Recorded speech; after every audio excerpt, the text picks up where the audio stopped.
Olá, professoras! Voltei. Neste vídeo eu vou contar para vocês as minhas reflexões sobre as perguntas que eu fiz para vocês no vídeo anterior. Eu espero ter provocado vocês aí num lugar legal e agora eu vou contar para vocês o que essas perguntas me provocaram. Então vamos lá. A primeira pergunta foi: quais as histórias que eu mais gostava na minha infância? Eu gostava das histórias de mistério.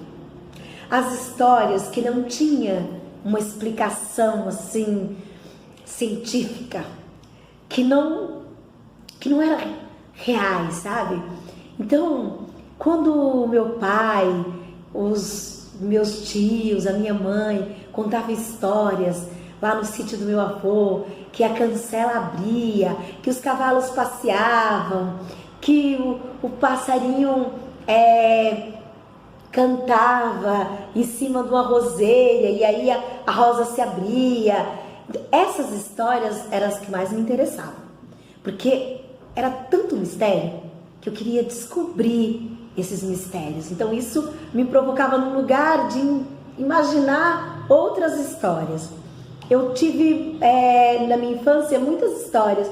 Os meus pais sempre contaram muitas histórias pra gente. Assim, na minha casa tinha um pé de manga e toda noite o meu pai colocava uma esteira, que é como se fosse um tapete trançado de palha, de coco, e a gente sentava, ele levava uns instrumentos e contava muitas histórias.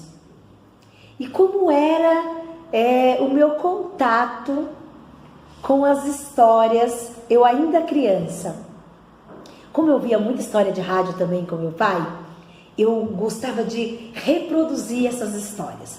Então eu me juntava com os meus amigos e juntos a gente ia descobrir os elementos que faziam aqueles sons que eu via no rádio, as vozes, e aí a gente criava a história, pegava um papel e começava a escrever as histórias. A gente olhava para o céu, via um pássaro, aí a gente escrevia a história do pássaro e ia criando, ia inventando. Mas tudo isso porque a gente tinha esse alimento em casa de contação de história e na escola também. Eu tinha uma professora, a professora Rita, muito querida, que contava muitas histórias. Então, na minha infância eu tive muita proximidade com a contação de história e eu criava muita coisa assim. Era muito gostoso criar as contações de histórias a partir do que eu ouvia dos meus pais, dos meus tios, da professora. E tinha muitos elementos. A gente buscava elementos da natureza para contar essas histórias. Então essa memória é muito rica para mim. Eu tenho muito orgulho de ter vivenciado essa infância cheia de coisas da natureza e de contação de história, e tudo se tornava história, assim. Gosto muito dessas lembranças. A segunda pergunta foi sobre o meu repertório. Quais histórias eu levo para a SEI Primeira Estação? Nesse primeiro momento que eu cheguei na SEI, eu procurei levar histórias curtas, queria que as crianças se reconhecessem. Então, histórias que contassem narrativas que as crianças vivenciam no dia a dia. E eu busquei também histórias que as crianças pudessem se reconhecer. Todas as crianças. Nós temos crianças diferentes. Então, são várias infâncias. Não existe uma infância só. São muitas infâncias. Então, eu olhei para essa diversidade de crianças e busquei histórias que pudesse contemplar todo esse grupo de crianças. Então, essa foi a minha preocupação inicial, de levar histórias que as crianças se reconhecessem, que elas olhassem para aquela história e se imaginassem dentro dela. Então, eu levei histórias africanas, histórias indígenas, levei histórias que a gente fez mediação de história, que eu contei para elas, histórias que eu levei, histórias de boca, na oralidade. Então, busquei aí esses dois caminhos para as crianças me conhecerem, para eu conhecer elas e fazer essa troca. Eu acredito que o trabalho ele precisa de uma afetividade, as crianças precisam ter uma afetividade por mim e eu por elas, e aí o trabalho começa a acontecer. E quais as histórias que as crianças trazem de casa? Muitas histórias.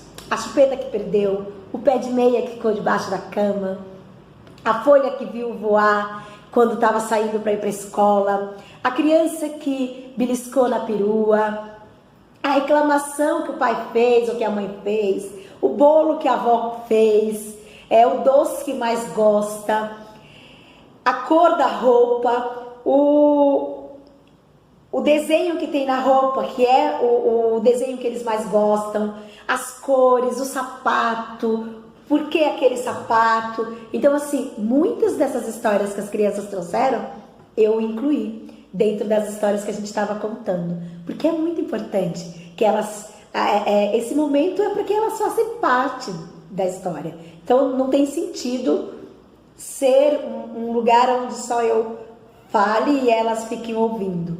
Não, a contação de história, esse trabalho com a linguagem da narração de história, ele vai para um outro lugar, ele vai para um lugar de troca.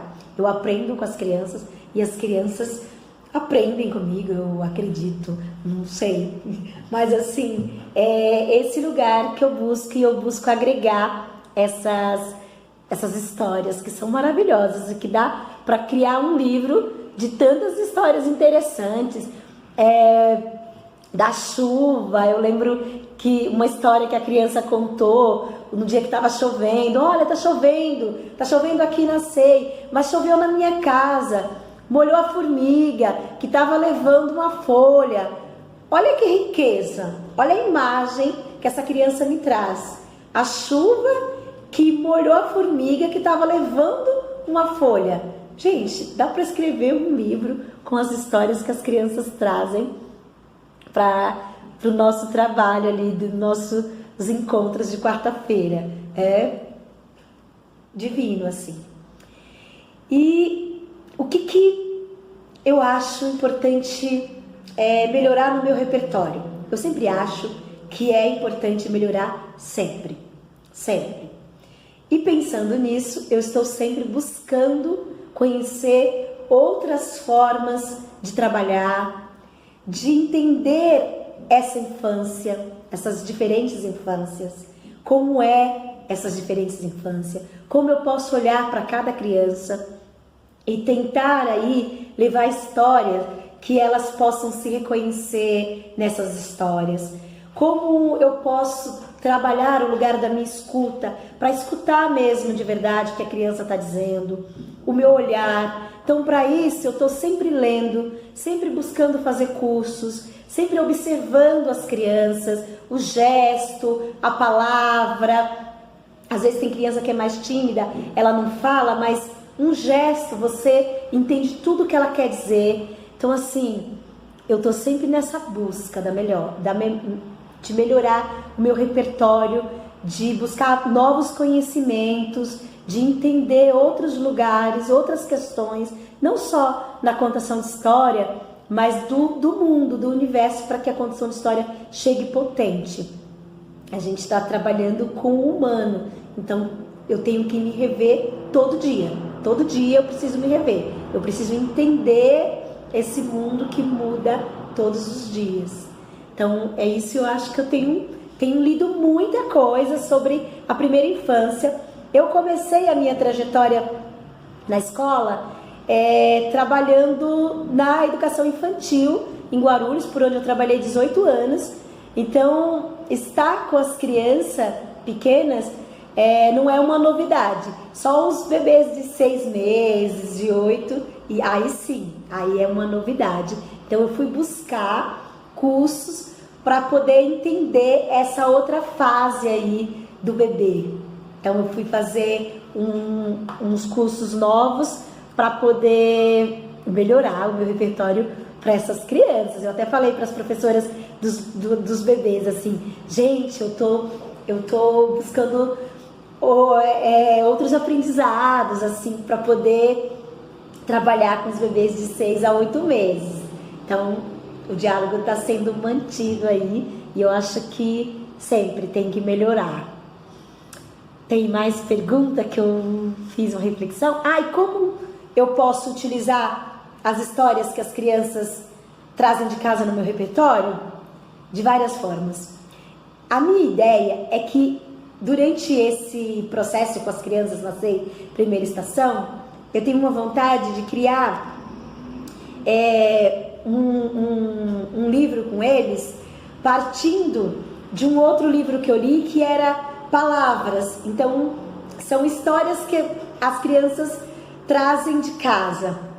Então, essa é a ideia para dar continuidade quando a gente voltar com as crianças. Então, contar essas histórias, colocar no papel essas histórias, o nome de cada criança que me contou essa história, e depois contar para eles, mostrar para eles o que eles trouxeram para alimentar o nosso trabalho. Então, tudo que eles trazem eu anoto, eu coloco na história que eu estou contando no dia, eu anoto, vou buscando, a partir do que eles me trazem, melhorar o trabalho para a semana seguinte, assim. Então, estou sempre nessa busca. O que a arte contribui para a educação? Eu acho que todo ser humano ele tem direito à arte, à cultura e à educação. Acho que a arte ela nos coloca num lugar bem potente de pensar. E quando a gente pensa outros mundos, outras formas de ver o mundo, e mesmo com criança pequena que vai conhecendo ali o livro, o objeto mesmo escrito, o livro escrito, a palavra, a contação de história na oralidade, tudo isso faz com que essa criança cresça com outras referências de mundo, com outros pensamentos, que essa criança traga para sua vida adulta um lugar muito mais rico de reflexão sobre a humanidade. Então, eu acredito muito na arte, na educação, até por isso eu aceitei esse trabalho, porque eu não costumo trabalhar naquilo que eu não acredito. Isso é um princípio do meu trabalho. Eu preciso acreditar para poder trabalhar. E eu sou formada em arte cênica, então trabalho numa escola de arte, só de arte para crianças também, crianças de 5 a 12 anos. E a união da arte com a educação, esse casamento ele deveria ter sido há muitos anos atrás, já do nascimento, porque eu acho que é um lugar rico tanto para a educação quanto para a arte, esses dois lugares, assim. Até porque se a gente pensar a formação de pedagogia, eles pedem muitas coisas para os professores fazerem, mas na grade não tem. Quando você vai fazer a graduação, tudo que se pede depois quando você vai trabalhar não tem na sua grade lá na faculdade. Você passa por uma matéria de arte muito rapidamente que não dá para aprofundar nada. Então eu acho que quando a arte chega na educação, também faz com que os professores olhem para esse outro lugar, esse outro meio de acessar as crianças nas suas atividades. E aí juntos eu acho que a gente pode trocar e construir um lugar potente de um mundo que vem refletir questões humanas, que eu acho que a arte ela parte aí, a arte e a educação da humanidade. Então as duas precisam estar juntas, as linguagens se comunicando principalmente na infância. Quando a criança tem acesso a esses lugares na infância, elas conseguem, na fase adolescente, na fase adulta, acessar outros caminhos, outros meios. É isso, acho que eu falei bastante, eu falo muito. Nossa, 14 minutos, mas é isso. Espero que vocês tenham um tempinho aí para poder ver esse vídeo e a gente pode bater um papo depois pessoalmente. Um abraço e até logo mais.